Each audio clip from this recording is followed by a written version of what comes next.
കാഞ്ഞിരപ്പള്ളി കൂവപ്പള്ളിയിലെ 45 വയസ്സുകാരിയെ കൊന്ന ശേഷം അവരുടെ സുഹൃത്ത് ആത്മഹത്യ ചെയ്ത വിവരം പുറത്തേക്ക് വരുന്നു.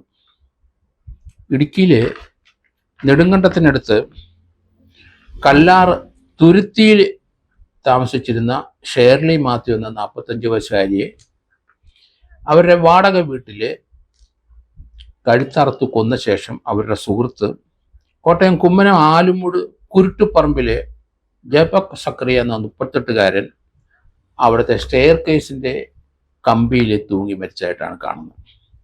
കഴിഞ്ഞ 5-8 മാസമായി ഇവരിവിടെ വാടകയ്ക്ക് താമസിക്കുകയാണ്. ഇവര് ഇടുക്കിയിൽ നിന്ന് ഭർത്താവ് മരിച്ച ശേഷം ഇവിടെ വന്ന് വാടകയ്ക്ക് താമസിക്കുന്നു. അവരൊരു സുഹൃത്തും കൂടെയുണ്ട്. അയാളാണ് ജോബ് എന്ന് പറഞ്ഞയാൾ. അയാൾ കോട്ടയം കുമ്മനം ആലുമൂടുകാരനാണ്. ജോബ് ഇവരുമായിട്ട് സൗഹൃദത്തിലായി ഒന്നിച്ച് താമസിക്കുകയാണ്. ഭർത്താവ് മരിച്ച ശേഷമാണ് അവർ ഇടുക്കിയിൽ നിന്ന് ഇങ്ങോട്ട് വന്നത്. ഇവർക്ക് ചില മാനസിക പ്രശ്നമൊക്കെ ഉണ്ടായിരുന്നു എന്നും പറയുന്നുണ്ട്. അവരുടെ മകൻ ഈ വീട്ടിൽ വന്നിട്ട് ഇപ്പോഴത്തെ സുഹൃത്തുമായി അമ്മയെ എറണാകുളത്ത് മാനസികാരോഗ്യ കേന്ദ്രത്തിൽ ചികിത്സയ്ക്ക് കൊണ്ടുപോയി എന്നും പറയുന്നുണ്ട്. അയൽവക്കത്തുള്ളവരുമായിട്ടൊന്നും യാതൊരു സഹകരണമില്ല. ഇവർക്കൊരു കാറുണ്ട്. ആ കാറിൽ ഇവർ രണ്ടുപേരും ഒന്നിച്ച് യാത്ര ചെയ്ത് പോകുന്നത് ചുറ്റുവട്ടത്തുള്ളവർ കാണുന്നുണ്ട്.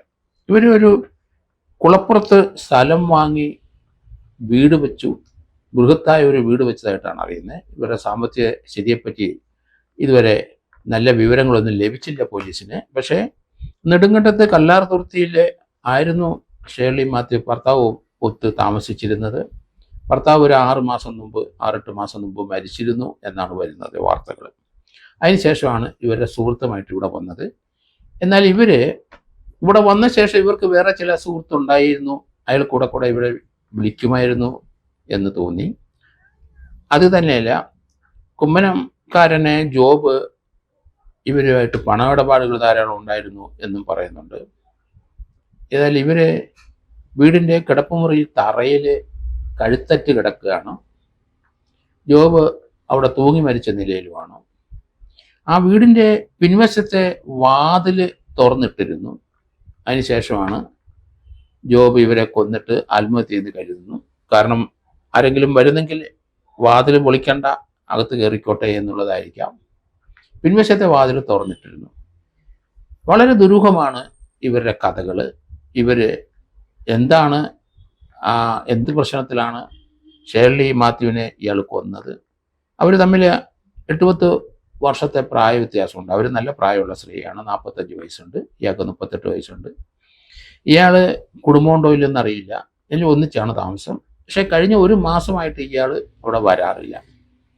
ഇവരുടെ മറ്റൊരു സുഹൃത്ത് കൂടെ ഷേർലി മാത്യുവിനെ വിളിക്കുമായിരുന്നു. അയാളോട് തൻ്റെ ഇപ്പോഴത്തെ ബുദ്ധിമുട്ടുകളും ഇയാളുമായിട്ടുള്ള ബന്ധങ്ങളും അവർ തമ്മിലുള്ള വഴക്കുകളും പണമിടപാടുകളെ പറ്റിയൊക്കെ കൂടെ വിളിച്ചു പറയുമായിരുന്നു. അതിനുശേഷം കഴിഞ്ഞ ദിവസം അയാളെ വിളിച്ചിട്ട് പറഞ്ഞു, പണത്തിലെ സംബന്ധിച്ചുള്ള വഴക്കുകളും ബഹളമൊക്കെ ഉണ്ട്. അയാൾ എന്നാ ചെയ്യുമെന്ന് എനിക്കറിയില്ല. അയാൾ എന്തെങ്കിലും ചെയ്യുമായിരിക്കും എന്നൊക്കെ ഒരു ഭയം ഇവർക്ക് വന്നു. കാരണം അയാളുമായിട്ടുള്ള പണമിടപാടും അല്ല കുടുംബജീവിതം അതത്ര സുഖകരമായി അയാൾക്കിപ്പം തോന്നിയില്ല. ഇവരെ കൊന്നുകളയും, അയാളുടെ സാമ്പത്തികമായി അയാളെ വഞ്ചിച്ചു എന്നുള്ള രീതിയിലായിരിക്കും. അയാലും ബൃഹത്തായ ഒരു വീടാണ് അവർ പണിതിരിക്കുന്ന കുളപ്പുറത്ത്. അവിടെ വലിയ വീടും ആ വീടിൻ്റെ ചുറ്റുവട്ടത്തും ധാരാളം ചെടികളും വീടിൻ്റെ തിണ്ണയിലും മറ്റും ധാരാളം വില കൂടിയ ചെടികളൊക്കെ വെച്ചുപിടിപ്പിച്ചും ചെടികളൊക്കെ വാങ്ങിച്ചു വെച്ചും അത്ര വലിയൊരു പണക്കാരുടെ വീട് പോലെ തന്നെയുള്ള എല്ലാ ലക്ഷണങ്ങളും അതിലുണ്ട്. മറ്റു വിവരങ്ങളൊന്നും പറക്കില്ല. ഇവരുടെ സാമ്പത്തിക നേട്ടം ഇത്രയും ബൃഹത്തായ ഒരു സ്ഥലം വാങ്ങിച്ച് ബൃഹത്തായ വീട് വെക്കാനുള്ള സാമ്പത്തികം ഇവർക്ക് എങ്ങനെ ഉണ്ടായി? അവർ സാമ്പത്തികം ഉള്ളവരാണോ? ഭർത്താവ് ആരായിരുന്നു? ആ വീട്ടിൽ നിന്നാണോ ഒരു മകൻ വന്നിരിക്കുന്നത്? അമ്മ കാഞ്ഞിരപ്പള്ളിക്കടുത്ത് താമസം മാറ്റി ഇപ്പം മകൻ കാണാൻ വന്നു. ഏതായാലും ഇവരുടെ ഭർത്താവ് മരിച്ചുകൊണ്ട് ആ ഭർത്താവിൻ്റെ വീട്ടിൽ തന്നെ ആയിരിക്കണം ഇവരുടെ മകൻ താമസിക്കുന്നത്. വേറെ മക്കളുണ്ടോ എന്ന് നമുക്കറിയില്ല. ഏതായാലും പോലീസിൻ്റെ അന്വേഷണം, കാഞ്ഞിരപ്പള്ളി പോലീസ് അന്വേഷണം ഏറ്റെടുത്ത് അവരെ അവിടുത്തെ കോട്ടയം മെഡിക്കൽ കോളേജിൽ കൊണ്ടുപോയിട്ടുണ്ട്. അവരെ കഴുത്ത് അവർ കിടക്കുന്നത് അവരെ ബെഡ്റൂമിലെ കട്ടിലിന് അടിയിലാണ്. അയാളും ആത്മഹത്യ ചെയ്യുകയും ചെയ്തിരിക്കുന്നത്. എന്തായാലും ഇത് വളരെ ദുരൂഹമായ ഒരു കേസായിട്ട് തന്നെയാണ് തോന്നുന്നത്. കാരണം ഇടുക്കിയിൽ നിന്ന് ഭർത്താവുള്ള സമയം ഭർത്താവ് എങ്ങനെ മരിച്ചു എന്നുള്ളൊരു പ്രശ്നം കൂടെയുണ്ട്. ഭർത്താവ് സ്വാഭാവികമായ ഒരു മരണമായിരുന്നു.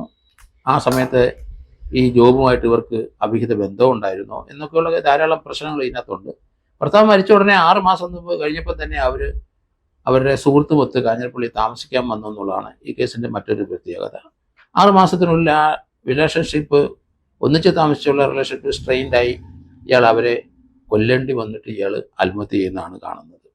വരും ദിവസങ്ങളിൽ കുറച്ച് കൂടുതൽ വിവരങ്ങൾ നമുക്ക് അറിയാം. ദുരൂഹമായ ഈ കൊലപാതകവും ഈ മരണവും ദുരൂഹമായ അവരുടെ ജീവിത രീതികളും മകന് വന്നു പോയത് കാര്യങ്ങളും ഒക്കെ നമുക്ക് കുറച്ചുകൂടെ കഴിയുമ്പോൾ പോലീസിൻ്റെ അന്വേഷണത്തിൽ കൂടുതൽ വിവരങ്ങൾ അറിയാൻ കഴിയും എന്നാണ് ഞാൻ കരുതുന്നത്.